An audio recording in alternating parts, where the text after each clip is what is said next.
Okay, this should be a fun one. Today we are watching a program called Controlling Behavior Through Reinforcement. I'll say that again, Controlling Behavior Through Reinforcement. This was published all the way back in 1956 by the McGraw-Hill Company. Interesting.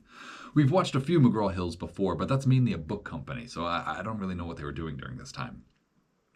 But this should be a fun one. I don't really know much about controlling people's behavior, so let's dive in, shall we? Alright, yep, as I said, McGraw-Hill Films. So McGraw-Hill was like a publishing company, an educational publishing company, so they must have also made educational films as well as books. That's very interesting because I never really knew that about McGraw-Hill. McGraw-Hill is sort of a reputable name in the education world in America, at least, so I do recognize McGraw-Hill, but I did not know they made films like this.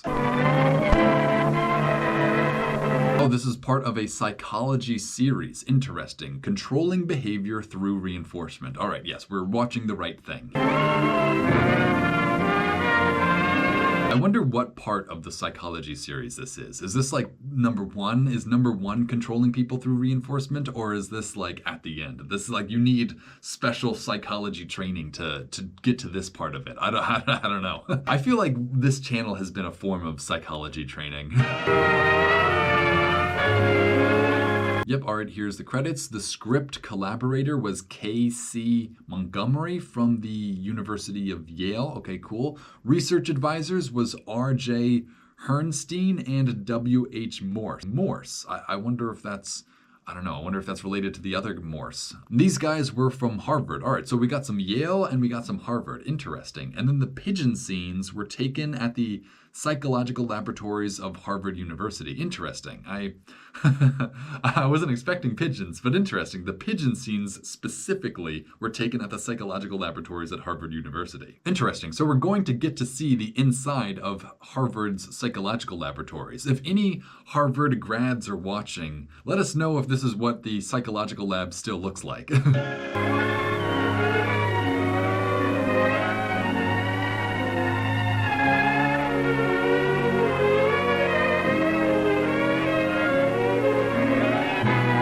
Okay, interesting. So we're not just jumping right into it. We're actually getting a last time on. So in an earlier film in this series, it was brought out that reinforced behavior tends to be learned, while non-reinforced behavior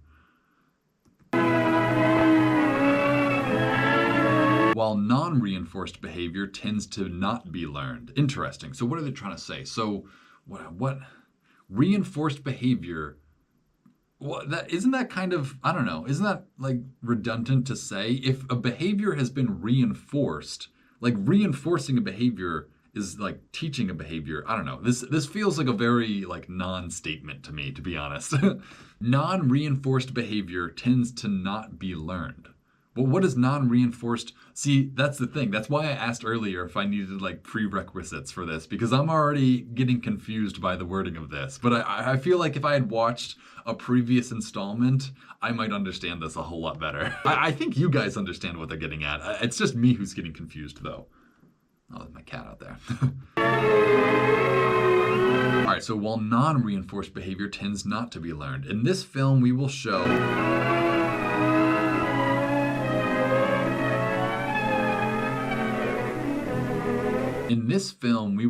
that the rate at which an organism works or learns to work often depends on the way that reinforcement is used. Interesting. Let me read this again. In this film, we will show that the rate at which an organism works or learns to work often depends on the way that reinforcement is used. Again, this seems like a pretty obvious statement nowadays. I wonder if this was just like them learning this lesson for the first time ever, but yeah, the rate at which an organism works or learns to work often depends on the way that reinforcement is used. I mean, there's a dark connotation to the statement on the way reinforcement is used. Like, there's a lot of different ways to reinforce behaviors. I don't know. There's a dark secret hiding in that statement right there that I hope we don't see on film today. But I don't know. I don't know what sorts of behaviors we want, and I don't know how we're reinforcing those behaviors. So I guess let's just keep watching. In any human activity, you will find variations Wow, between look at all these kids. How old are these kids? What year did I say this was from? 56? These kids are like 10 years old. They're 10 and 50. Oh, man. So they're like 80. These kids might still be alive. This classroom full of kids, some of these kids are still alive. At the very least, some of these people in this room are still alive today. individuals in the way they do things and in their capacities for work. Maybe none of the boys, but the girls in the class might still be alive. Some of the girls, look for them. But for any one individual, Dude, I look exactly like this kid as a kid. Oh my gosh, that's so crazy seeing kids that look like you as a kid from 70 years ago. This kid in the back, honestly, I look even more like him though. there are variations too. Under one set of conditions, he may be eager, alert, and highly productive. Under another set of conditions, the same individual may be listless and indifferent. That's honestly so true. Like depending on the classroom environment, a kid can either be super engaged or not engaged at all. It's not really like the kid's fault, or it's not really the kid can't pay attention. It's the kid's attention is not being grabbed by the material. I very much relate to what they just said. We know, of course, that fatigue, illness, and other physiological conditions set limits to human performance. So too do the factors of habit and motivation. Very true as well. This is going to. I have a feeling this whole. I have a feeling this whole video is going to ring true in a certain way. Is this really a green though? I feel like it's a green. There's an animal involved, right? Pigeons are going to show up, so yeah, I think it's green. It's science, it's laboratory, it's biology. I think it's a green. Psychology is kind of yellow, kind of red, but I think for this instance, because we're doing a lot of science in a laboratory with animals, I think it's green. How can we analyze these factors the better to understand them? Laboratory experiments. There we go. That's all I needed. It's green for sure. There's a pigeon now. There's animals. This might be the thumbnail. With animals provide a simple approach to the question, where we can study the animals under controlled conditions. In this glass box, a hungry pigeon has already learned that when he pecks at the disc, food as reinforcement appears briefly in the food trough below the disc. He also knows that as the food is released, a buzzer sounds and a light shines in the trough. How long does it take for a bird to learn this? Like, is this like a day or is this like weeks of work right here? Like, how long did it take to teach this bird this is all I want to know. Now, we are going to vary the schedule of reinforcement and observe what happens to the pigeon's behavior. We will begin with a schedule of feeding which we call fixed ratio reinforcement. We've started this bird on a schedule of reinforcement for every 5th peck on the disc. The more pecking he does, the more food he receives. In other words, this bird is on piecework, which is what we mean by fixed ratio reinforcement. All right, so what they're pretty much saying is that he gets more food based on how many pecks he does, right? Every 5th peck opens the food thing. So if he just pecks at that thing a whole bunch, he's going to get a whole bunch more food. And I think that's trying to suggest that that's positive reinforcement will enforce a behavior. I don't know. I'll leave that for them to tell us what that means. But I'm trying to figure out, or I'm trying to understand the layout of this experiment. So yes, if he pecks at it 5 times, he gets food. So if he pecks at it infinite times, he gets infinite food. I think that's what they're trying to establish for us right now.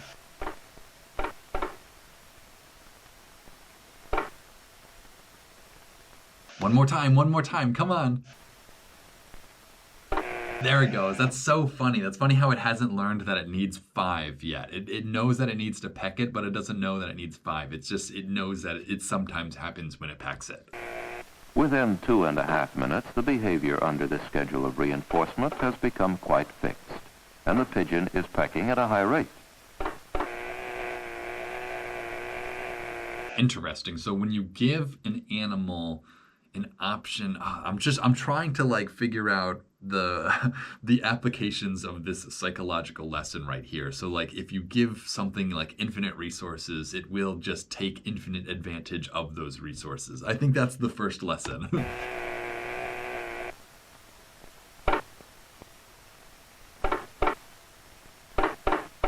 So you can get an infinite behavior out of an infinite positive reinforcement, I guess. Maybe that's like the true lesson is if we want people to do this specific thing, we have to figure out a carrot to dangle in front of them. You know, like if we want this bird to do something, we got to find the seeds that it wants to eat for us to teach it to do something. You know, I feel like that's what we're heading at here.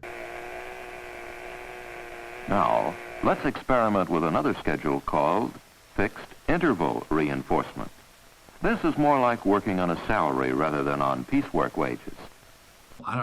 What's so funny is I don't really recognize the term piecework wages. I've never heard that phrase before. Piecework. Does that mean like, I don't know, like hourly? Like, or does that mean like you just get paid for jobs whenever they come your way? Maybe that's what it means more, but I've never heard that phrase before.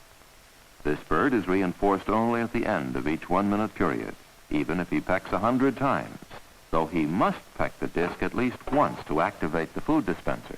Interesting. So it's not an immediate food dispenser anymore. You peck it and it waits a minute and then it gives you food, but you have to peck it in order for it to start waiting for you to give you food. That's a very complex operation for a bird to understand. I would be impressed if a bird actually learns how to maneuver that sort of situation.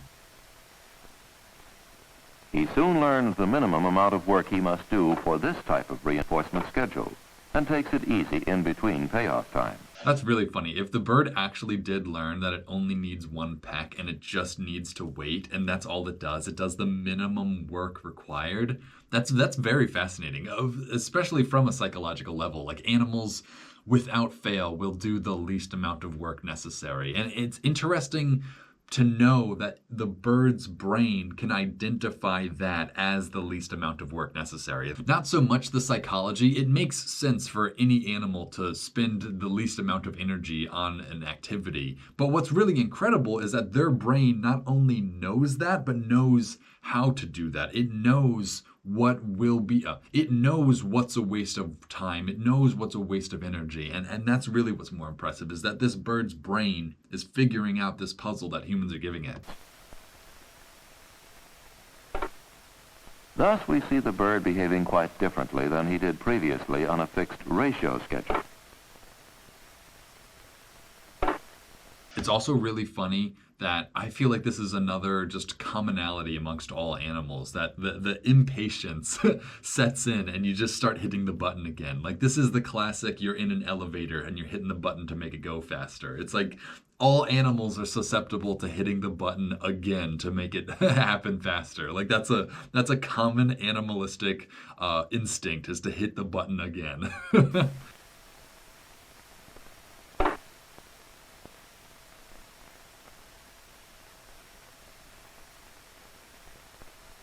It's getting closer to lunchtime. Now he goes to peck again, and there's the payoff. Behavior on these two schedules can be compared even more strikingly by alternating fixed ratio and fixed interval. Yeah, this might be too complex for a bird to keep track of. Like, if you train a bird to peck at this thing and then food comes out and then it stops doing that, but then it changes schedules, I don't know. I have a feeling that a bird will just get confused after a while. I'm already halfway there to being confused.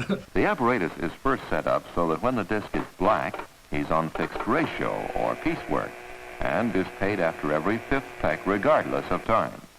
Interesting. So if it's black, then that's the time to really get in and peck the heck out of that thing so you get as much food as possible. But then once it's white, you can't speed it up anymore. It's going to happen at its interval. So that's interesting. So are we going to observe a different behavior in this pigeon based on the color of that little hole? Like, are we going to see a marked change in behavior based on the color of this hole? I think that's what the whole experiment's about, but I think we are going to see that. That's very interesting and actually impressive if we do. When the disc is white, he is paid on fixed interval.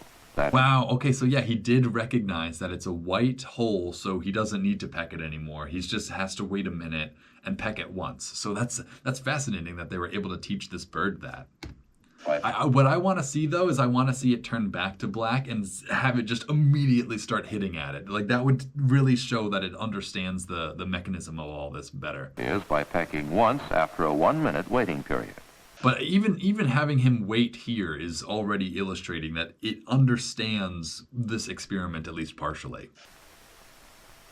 In the early portion of each fixed interval, our feathered friend is quite leisurely. Yeah, like he's just waiting. That is so fascinating. He is not pecking at it again. He knows that food is going to come at the interval, so his behavior is completely different. Wow. Oh man, this is interesting. You could apply this to like human society in so many ways.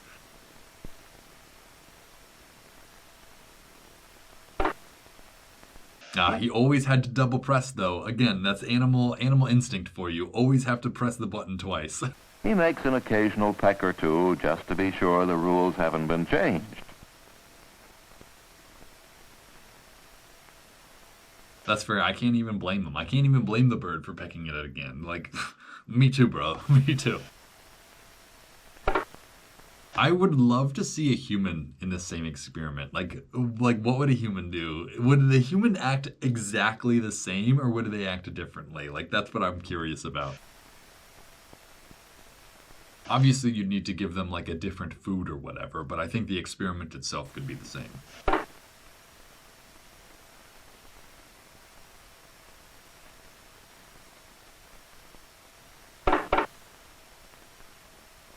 Somehow he has learned to gauge the passage of time. That's really interesting too. Could you train a pigeon to know exactly 1 minute? Like if you have the timer and you train it to like know how long 1 minute is going to take for its food to get there. That's just very interesting. I don't know what the applications of a pigeon who knows how to count to a minute is, but there is one. I bet there is. As the 1 minute waiting period nears its end, he begins to get down to business. Let's change back to a black disc. Now watch the fixed ratio, 5 fast pecks and reinforcement. Uh-oh, he sees the white disc again, which he knows means fixed interval.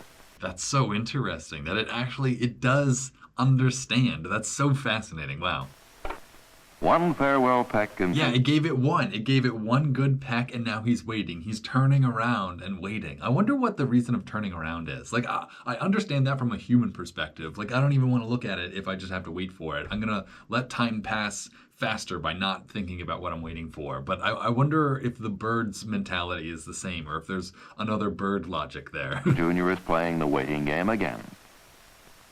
With human beings, too, different reinforcement schedules are accompanied by remarkable differences in... Oh, hang on. Look at this little classroom real quick. Do you see the jack-o'-lantern decorations in the back? It's like, it's October or something when they're doing this, when they're recording this. It's like near Halloween. That's so funny. I love seeing little Halloween decorations in a classroom from 70 years ago. That's crazy. First, let's observe the effect of fixed ratio reinforcement. Okay, I like this. I like that we're taking this lesson we learned from a chicken and we're applying it to a classroom full of children. I gotta show my girlfriend this because my girlfriend is an actual teacher in a classroom like this. So if she could learn something about controlling behavior through reinforcement, I mean, she probably already knows all of this, but I think there are pertinent lessons to be learned from this experiment. Now that I've witnessed the whole experiment, I definitely think you could apply this to a classroom setting. Let's see how they do that, though. I'm very curious how they recreate this experiment with different subjects. Girls and boys, you have a problem sheet in front of you. When you finish, please raise your hand and I will come and check your work.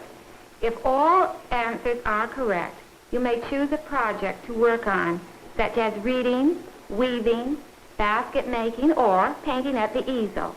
Hang on, those were the activities that were rewards for kids back in the day? Let me go back, because there was weaving, there was basket making. I thought those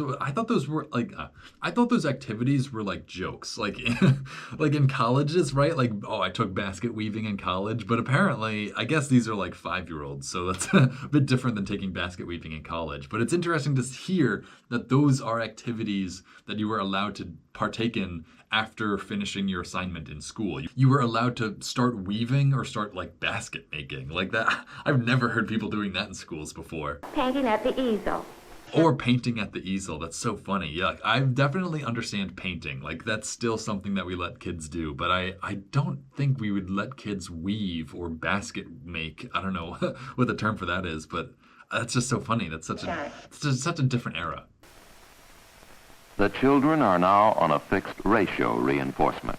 In other words, the sooner the children finish their assignment, the sooner they will get their reinforcement. Interesting. The sooner they finish, the sooner they get their reinforcement. So they're encouraged to just go right through it, but they need to get every answer correct too. So this is not a perfect one-to-one comparison with the pigeon in the box or whatever, but there is an aspect of this experiment still here. In the form of being given a free period for activity of their own choosing.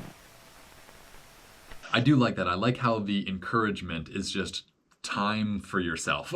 Like, that's what these students crave more than anything, more than food. Like, no candy can encourage them. I'm just going to let you relax for a minute. Like, that's the reward these kids get. That's funny.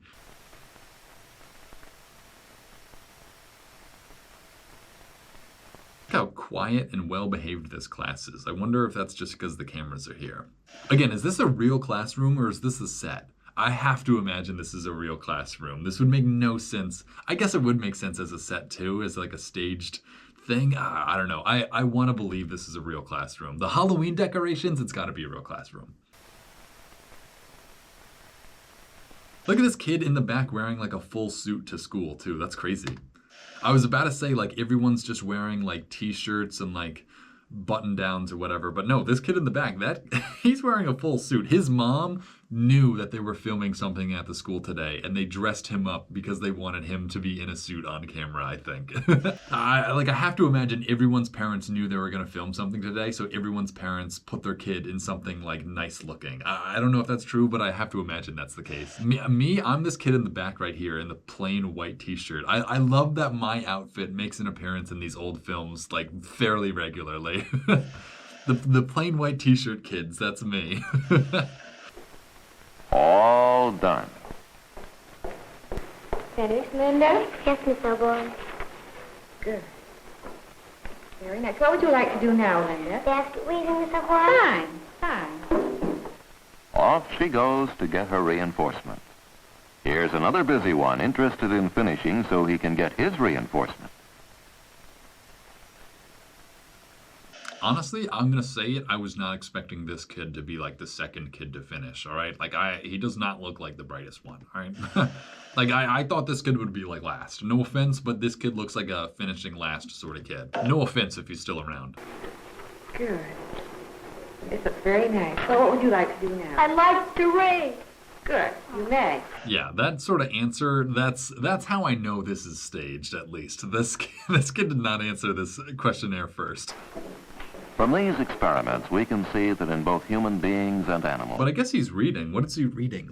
Oh man, I can almost make out that book. Little something. Little Owl Indian. Oh, interesting. Has anyone ever heard of that book? Little Owl Indian. That's what I love about old programs like this too. It's like all the little hidden secrets, like the book Little Owl Indian. Like what is that? Little Owl must have been like a Native American, and this is like a children's book about a Native American or something. That's fascinating. I would love to read Little Owl Indian sometime. If anyone has ever heard of this book or read this book, please leave a description of what this book is about in the comments. The work output is high when they are on fixed ratio reinforcement schedules. Now, watch the contrast when the same class is put on fixed interval reinforcement. Interesting. So are they going to say that everyone work on this worksheet for like 10 minutes and then whether or not you're finished or not, we're done working on it? Is that the fixed interval aspect of it? I wonder. Because if that is the case, then I totally understand why kids would be far less motivated to work on their worksheet if they know they just have to wait it out for them to get their free time. Like, it definitely makes way more sense to force them to work to earn their free time than it does to just give them a set amount of time and just let them have their free time anyway, even if they don't finish. Like, I'm starting to understand this experiment a little. And I'm definitely understanding the applications of this experiment in the real world. This different teacher has just announced that at the end of 10 minutes, those who have completed their Wow, into 10 minutes. That's so funny. That's the exact number I said too. That's the only amount of time you could give to kids to make it seem like long so that they would have to wait and actually do something, but like not too long. I don't know. Like 10 minutes is like the perfect amount of time to see if these kids do their work or not. their worksheets will be allowed to choose their own projects. Although some children begin the assignment immediately, many of the children realize they have more than enough time to meet the deadline, and therefore dawdle through the early portion of it. Dawdle. I love the use of the word dawdle. I used that in a video recently, and I've never I've never heard anyone else use dawdle before. So I appreciate it. I appreciate the writing. The reinforcement, in other words, will come only at the end of a fixed interval. Okay, yeah, so I can already tell fixed interval reinforcement does not work in this sort of setting, or it works, it's less effective at getting kids to do their work than the other method. This method is not as good at getting kids to do work as the previous method we saw, I think.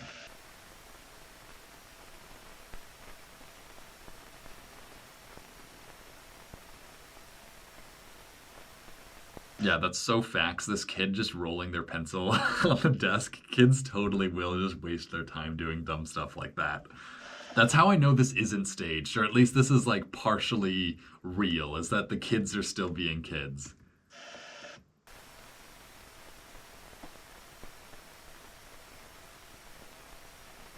Five of the 10 minutes have ticked away, and several of the late starters feel it's time to get moving. Again, what's the punishment if they don't finish though? Like I'm curious. Again, this is a hard translation from the pigeon in the box to the kids in the classroom. Like, because there needs to be a punishment. I don't know. There doesn't need to be a punishment, but like, why would you do anything if there's no if there's no reason to do this work? You know, like if you get your free time at the end of class anyway, then why do your work? You know, what are they doing? Are they doing? Is this multiplication or just like addition? It's two numbers. I can't see the answers. 3, it looks like just plain addition. Yeah, this looks like I could do this in like 1 minute flat. Maybe not, maybe like 2 minutes, but yeah. This looks like a very easy task. 7 minutes gone, and the tempo of the work visibly increases. Yeah, it looks like they're just adding things, right? 3, 7, 10. Yeah, they're just, this is literally like the easiest assignment ever.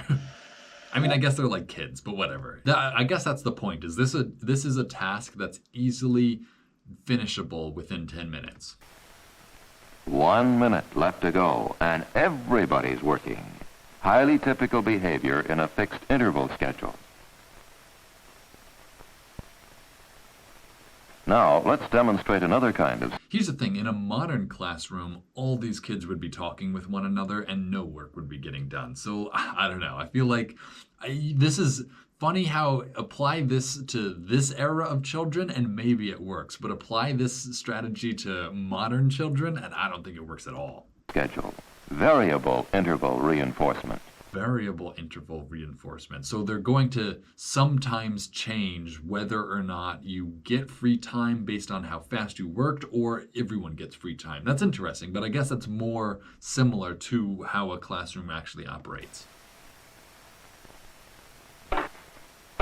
This pigeon, for example, is being reinforced 60 times every hour, but the reinforcements come at irregular intervals. Steady work output is a characteristic of variable interval reinforcement. Like a man betting on the horses or feeding quarters into a one-armed bandit, this pigeon never A knows... one-armed bandit. That's such an interesting little glimpse into a different world of America at this time. That was like a little glimpse into the gambling addicts world of the one-armed bandit. That's the slot machine that takes all your money, or the horse races. That's so funny. That's so interesting how familiar they were with that sort of stuff back then. The one-armed bandit. Like everyone knew what they were saying instantly. when he'll hit the jackpot. So, like a lot of people, he hates to quit.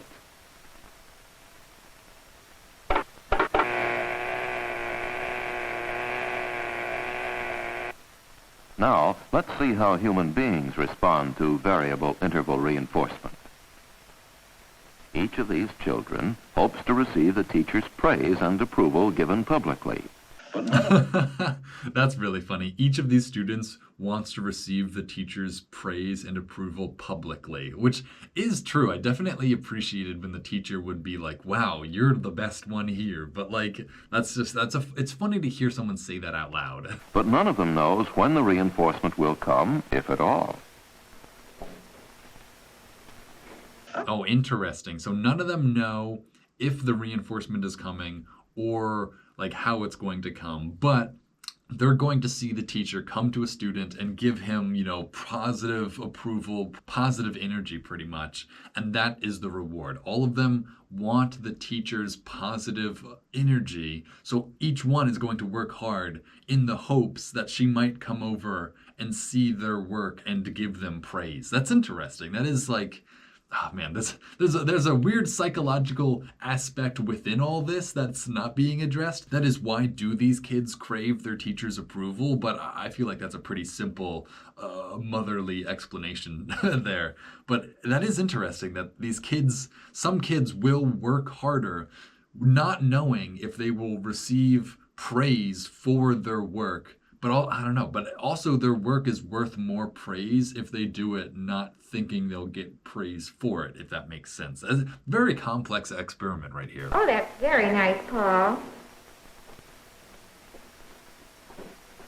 Dang, that was all the praise he got. That was very nice, Carl. That would not motivate me. I would need a bit more praise than that. Thus, these children maintain a very high rate of continuous activity on variable interval reinforcement.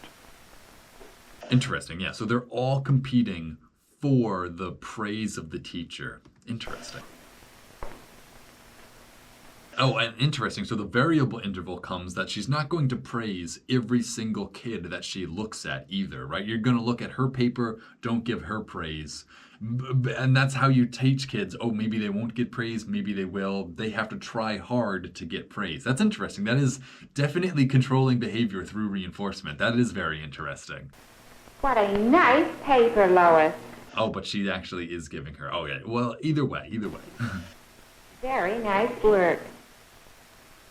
Another characteristic of this type of reinforcement That didn't look like it really reinforced this girl's behavior. She didn't really seem like she cared about the teacher, but whatever. I think the point is being made nonetheless. schedule is that behavior tends to... Hang on, let's look at what their school assignment even was. Draw a line under every name above. That's so funny. Names begin with capital letters. Wow, so they really are learning like how to read and write for the first time ever. That's hilarious. persist long after the last reinforcement. We can see this in an experiment to measure the time it takes to get extinction of the behavior after variable interval reinforcement. Interesting. Yeah, I like that. So how long after you end the reinforcement does the behavior continue until it stops, until the behavior reinforcement relationship breaks down in their mind? Because obviously it's not going to break down after one example of it not working. That's very interesting. I'm actually having fun doing this. It's honestly harder to guess what the pigeon will do than what the students will do. Like, I think I understand 100% the students' behavior here, but I don't quite understand the pigeon yet. We'll do this demonstration with a hungry pigeon that is put on variable interval reinforcement for only 1 minute before we begin the extinction procedure. Okay, so they're going to tell it that, like, yes, it's the thing that you understand, you hit this, you get food, and then they're going to stop that, and they're going to see how long it continues to peck at the hole until it realizes it's never going to get food like that again. Interesting. I wonder how long it actually takes, though. I can imagine a bird doing this for like the rest of its lifetime if it thinks there's food going to come out of it, you know? Like, I feel like once a behavior is learned like that, it might still stay there. But I guess that's what they're experimenting for, right? Is the extinction of the thought. So let's learn. This is so interesting. I love doing this. During this minute, he is being reinforced a number of times, but the reinforcements come at irregular intervals, and the pigeon therefore never knows exactly when the reinforcement will come.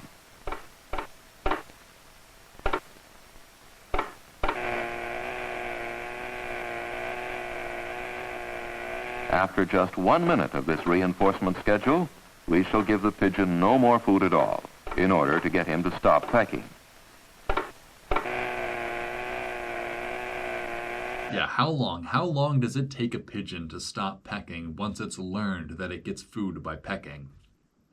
I don't know. I feel like a pigeon would never stop pecking once it learned that lesson, but let's see.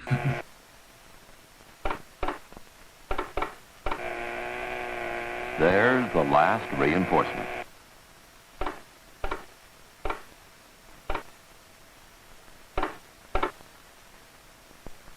You know, I can see it stopping like temporarily and then coming back and trying again, though. I think, yeah, it'll try a few times. It'll get tired. It'll say, all right, maybe it's not working anymore. Maybe I have to wait a minute. But I feel like keep the cameras on this bird for a full day and it's going to return eventually. Now we flip the switch on him.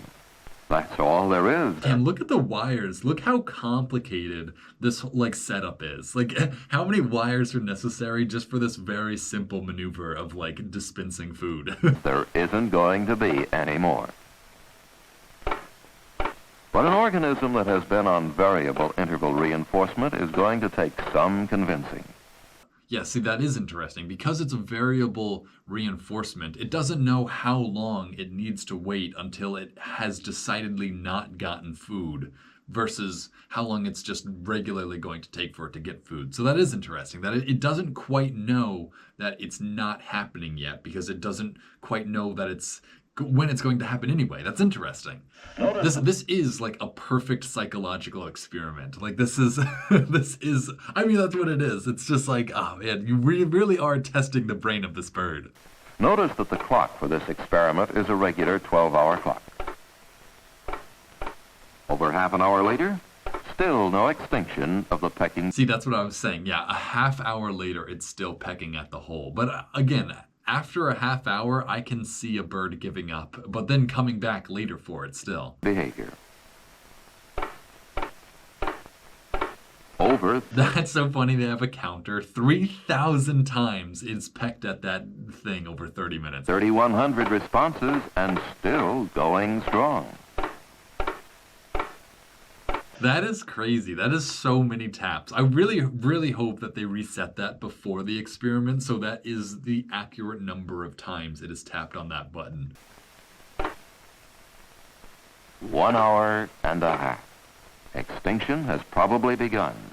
Dang, that's interesting. An hour and a half and it has started losing faith that it's getting food from that hole. That's really interesting. That's a lot longer, honestly, than I thought. That's a lot more determined of an animal than I expected. But hope springs eternal in pigeons and people. Hope springs eternal. That's a very good statement for what we're watching right here. Full trained on variable interval reinforcement. I'm starting to feel sad for this bird too. This bird has got to be thinking like, what am I doing wrong? Like, come on already. Like, I've hit the button. You know, I feel bad. I feel bad for the stress that this bird is under right now.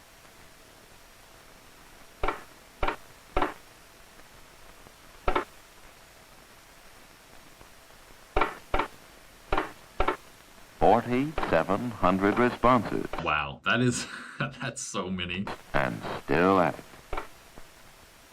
Yeah, I really hope we get like a final total, like a 10,000 total or something. That's interesting to know exactly how many attempts it took before it gave up, though. That's very interesting data, especially if you got other pigeons and carried out this experiment with them as well. Like this pigeon took 10,000 hits until it had extinction of the thought, whereas this pigeon took 50,000 hits. You know, like you will actually be able to determine like the mental states of the pigeons based on how many pecks it took for them to have the thought go extinct. That's, again, very fascinating. This is such a psychological experiment. 2.5 hours.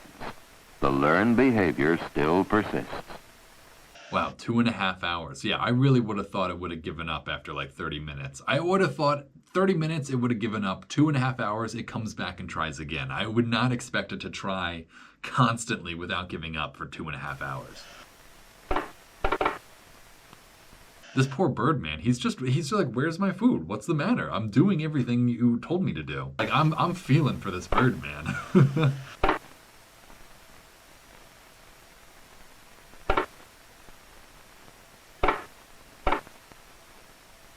Yeah, like it sort of breaks my heart to see it waiting around for food. Like, I know it's just a dumb bird, but it's like I understand what it's thinking. It's thinking, where's my food? Why am I not getting fed? I'm doing everything right. Like, oh, poor guy. Over 5,000 responses so far, but he's gradually slowing down.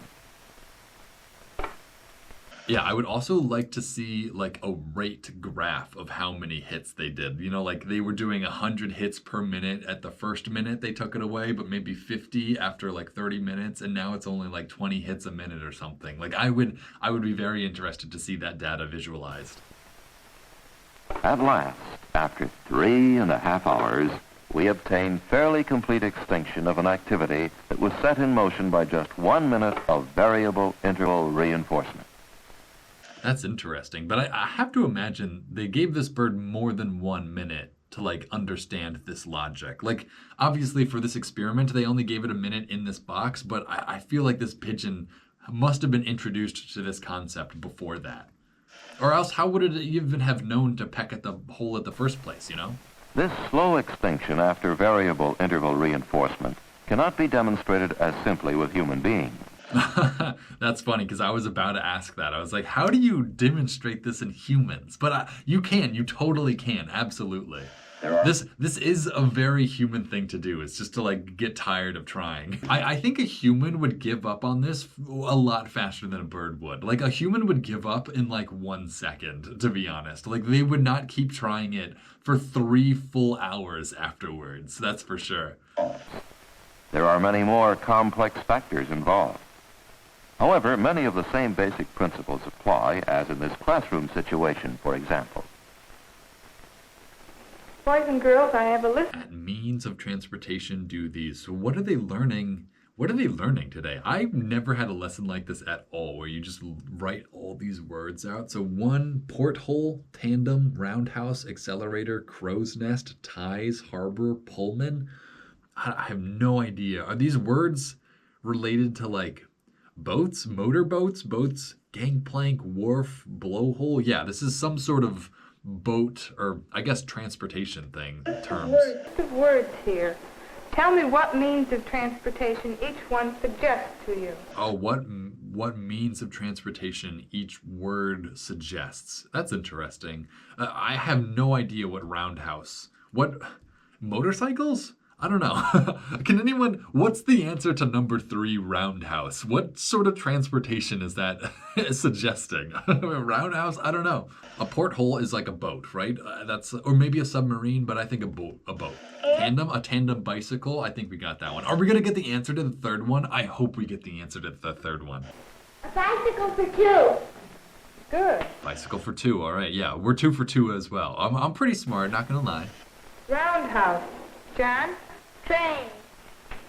John. A roundhouse is a train. Interesting. That's so funny that I did not guess that at all. A train. What is a roundhouse for a train? I have no familiarity with this term or anything. That's so funny. I'm so glad I learned that though. Can somebody in the comments explain to me what a roundhouse is and how it relates to a train? Because I genuinely have no idea. John enjoys showing that he knows the answers to these questions. But the teacher feels that other pupils should be given a chance too, so she doesn't call on John again. On top of a ship. Interesting. So yeah, even though Johnny raised his hand, answered it, and got, the teacher's approval or whatever, he wants it again. So he's going to raise his hand again. That's the behavior. But she's not going to call on him. So how many questions does the teacher need to ask before little Johnny realizes that he's not going to get to answer another question and he stops raising his hand even though he knows the answers? That is such a good translation of the experiment. Wow. Very good. Ties. Susan. A railroad. Good. John, however, continues to raise his hand. Yeah, I was about to say, I probably would take a lot longer than this list of words to stop raising my hand. Perhaps he wants to let the teacher know that he knows the answers. But even more important is his hope that he will be called on again. That's so funny because that's so true. Like you do like being called on when you like your teacher at least. That's so funny how that's the motivating factor. That's the reinforcement is getting called on and having your teacher, appreciate your answer. That's so funny. Like we feed the pigeon food, but these kids, they crave even more than food is the appreciation of their teacher. Blowout. Extinction of John's hand raising is mighty slow. Wow, good for John. Good for John, though. I like that. That's a good quality. That's a good trait for a person to have, I feel like. Warp. Mark? Ship. Right? What's funny is I knew wharf was about boats, but I didn't know roundhouse. I feel like wharf... Hang on, what are these other ones? Conestoga? Yeah, there are some of these that I have no idea what the answer is. Like Conestoga or a bone shakers? What's a bone shaker? Please, if they don't get to it, I need to know what method of transportation is a bone shaker. Is that a motorcycle? I don't know. What are the rest? Conestoga? Yes, please, can somebody answer these for me? Somehow I'm failing like a first grader's test on words, but I have no idea what method of transportation these relate to. A Conestoga and a bone shaker. A fathom, that's a boat. A ceiling, I don't know, a ceiling is like anything, really. Robert Fulton. Oh, man. I feel like I should know Robert Fulton. I don't know. Henry Ford, obviously, is cars. Orville Wright, obviously planes. Knots, that's obviously boats. Puffing Bill? I have no idea what that is either. Some of these are actually really hard to answer. Runway. Harold? Eventually, as John realizes he is being deliberately passed over, his hand begins to hesitate. What's so funny about this is this happened to me in school too. I was the kid who would always answer every question to the point where I stopped even participating because the teacher wouldn't want to call on me. Like I very much relate to this kid. Finally, the behavior is extinguished, and he raises his hand no more during this set of questions. Wow, I wonder if that was true or if they just, directed him to do that. Because that would be very fascinating if that was a true and honest human behavior that we just got to see. I'm suspicious as to whether or not it really was, but I would be very interested to know if that was real.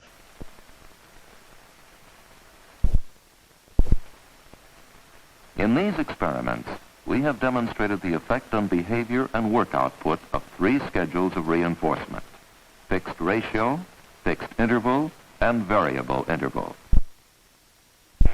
Okay, so now we're just going to review what we just learned over the past. Interesting. So yeah, we learned 3 different ways of reinforcing behavior and how each way kind of affects the behavior. That's so interesting because you put these 3 methods in different scenarios, and I feel like each 3 work in different ways successfully. Like, there's so many different applications for each of these behavior reinforcement scenarios that, like, it's just so fascinating. I want to spend even more time thinking about applications for these ways of controlling thought, but I have a feeling we've already done that, and like anything I think of will just be what already exists for us. We have seen that when an organism gets paid in direct ratio to the amount of work done, work output is fairly constant. Dude, that's the number one. Evan, if you're watching, pay attention to that because that is like how I pay my editor. That's the point, right? Oh, maybe not actually. Maybe I do pay you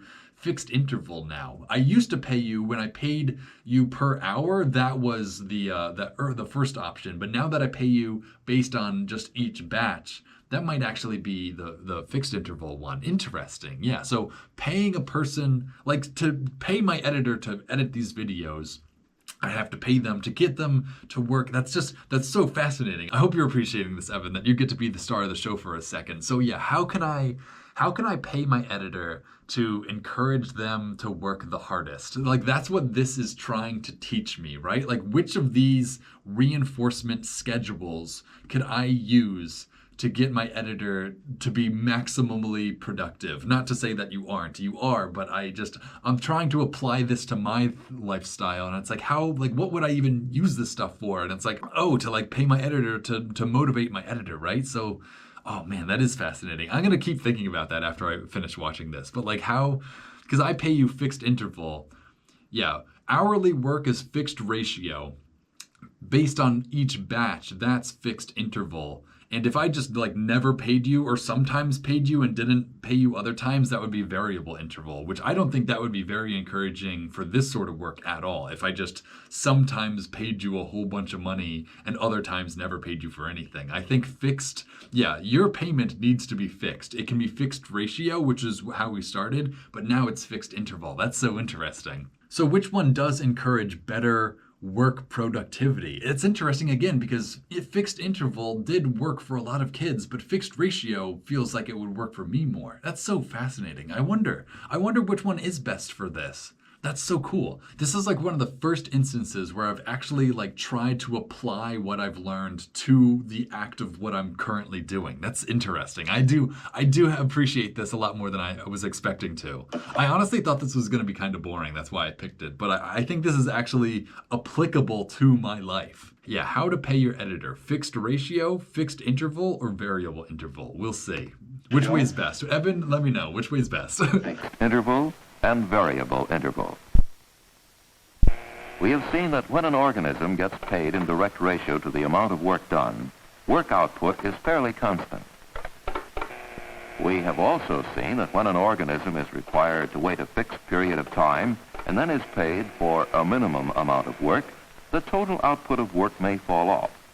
You know, maybe this is making me think maybe I should pay my editor hourly again, because the work kind of falls off. Not that your work has fallen off, Evan, but it's like the argument they're making in this program is for a fixed ratio kind of work, which is like hourly pay. Oh, that's so interesting. The work that is because the way I pay my editor now, I thought that would be the most encouraging, and I thought that would be the best, way of reinforcing it. But maybe not. I don't know. Now that I'm watching this, I'm questioning everything. And the little work that is done comes around payoff time. And finally, we have seen that when the organism is paid at irregular intervals, without any clear relationship to time or to work output, the organism works continuously and at a very high rate. Oh, really? So if I never paid my editor except randomly sometimes, I mean, I guess I would pay him less ultimately, but would I get more work out of my editor if I just didn't specify when or how much I was ever going to pay him? I don't think so. I don't think that applies to this scenario, which is, again, interesting in its own right, how some of these methods work a lot better for certain scenarios than other ones. That is interesting. I'm still trying to figure out if fixed ratio or fixed interval is better for what we do. That's so interesting, though. Another feature of variable interval reinforcement is that the behavior persists long after the reinforcement is discontinued. Yeah, I have a feeling my editor is not going to continue editing these videos once I'm done paying him. I think I think that's a very quick extinction of behavior in that sort of relationship.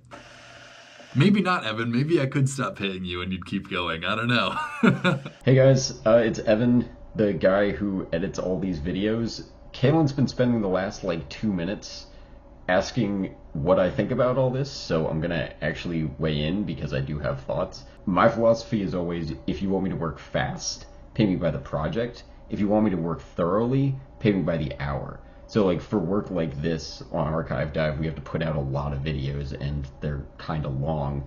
So working fast is more important, so it's good that I get paid by the batch, so that way I'm encouraged to work fast to get paid the same amount no matter how long I take.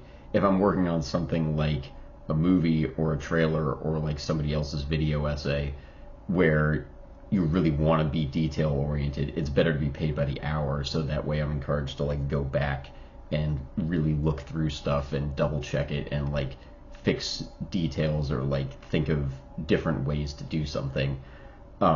So I guess in terms of the way that this video is presenting it, I would say that the kind of work I do for Archive Dive would be considered fixed ratio, and then I don't know if hourly pay really counts as fixed interval. I guess so, because it's no matter what you do for that hour, you're paid for it. I've never done anything with variable whenever they called it variable pay, variable reinforcement. It sounds like a really bad way to pay your workers.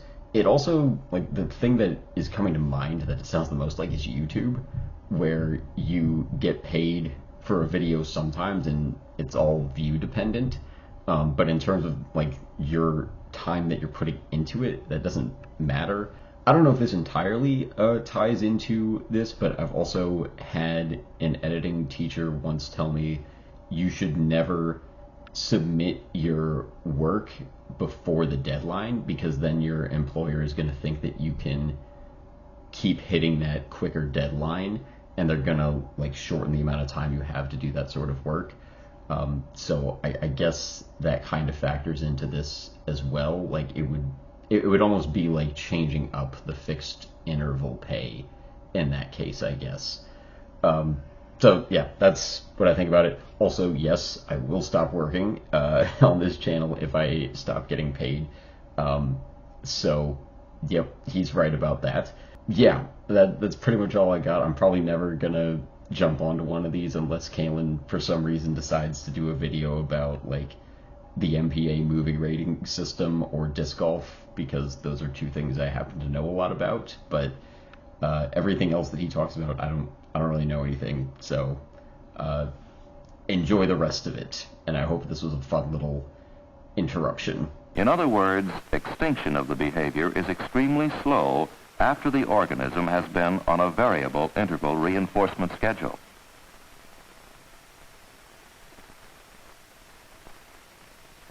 This film has illustrated certain resemblances between the ways pigeons behave in this box under varying reinforcement schedules and the ways people behave under various conditions and circumstances. In general, then, the effects of reinforcement on behavior vary according to the time schedule on which reinforcement takes place.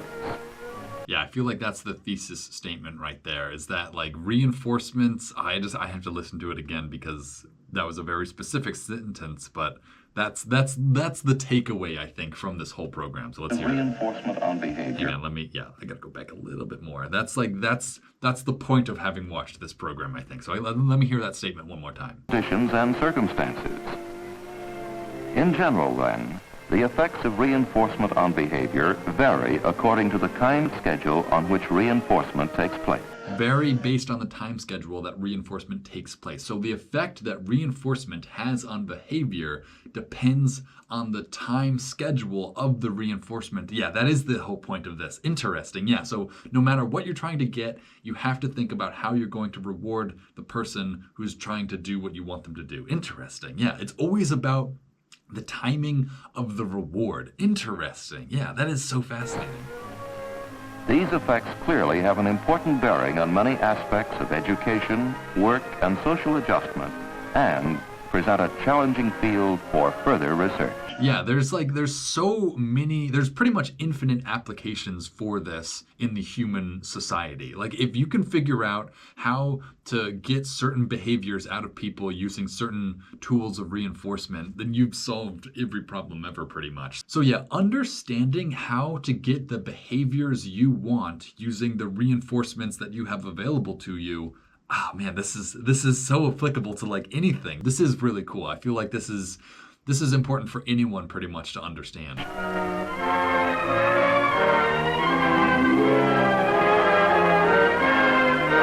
All right, that was it. Now it's time for some more credits. The script was by Ralph Burton. So he's the one who wrote Dawdle in the script, I have to imagine. This is the dawdler right here, Ralph Burton. Photographed by William John Miller. Edited by Stanley Cipher, that's a cool last name, and Jacques Dury.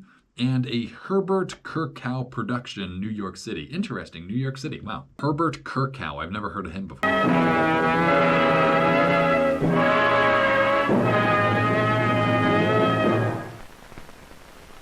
Okay, yeah, that was it. That was a very fascinating watch. I'll say this didn't really feel like a green at first, but it certainly ended up being a green for me. This is definitely, like, animal psychology right here. Yeah, I guess that's what this was introduced as a psychology series. So yeah, this is totally in the field that I was thinking it was going to be. This is, wow. Yeah, this was a fun watch. There are so many applications to the lessons that we just learned through this program that my mind is just racing. I'm trying to come up with more for you guys, but there's so much, there's anything. That's pretty much all of human society is just based off of this principle of behavior and reinforcement, you know? Oh, this is a good example actually. So how long do the police not have to enforce the law before total anarchy takes over, right? Because that's a reinforcement behavior sort of thing. It's like we see people break the law, they get arrested, they go to jail. I don't want to break the law because I don't want to go to jail. But then if you see people breaking the law and not going to jail, eventually the extinction of the thought is going to take place in your head where misbehaving does not equal going to jail anymore. There's just, oh man, there's so many applications of this field of thought. I could spend the rest of the day coming up with scenarios for all this, but I'll leave that for you guys to do in the comments actually. If you guys have some really good examples of applications of this lesson, please let me know them. I think that would be fascinating to hear all the different ways in which all these different reinforcement schedules work and don't work. It's so fascinating. Yes, please, if you guys have any ideas, if this stimulated your thoughts, let me hear them in the comments. I would love to hear them. I think this was an absolutely fascinating video. I enjoyed this thoroughly, and I hope you all did too. And if you did and you want to help support what I do here, you can follow the link in the description that'll take you over to the Internet Archive. The Internet Archive is where I get all these old programs from. So if you want to support me, donate to them. And with that, I think we're ready to cut to black.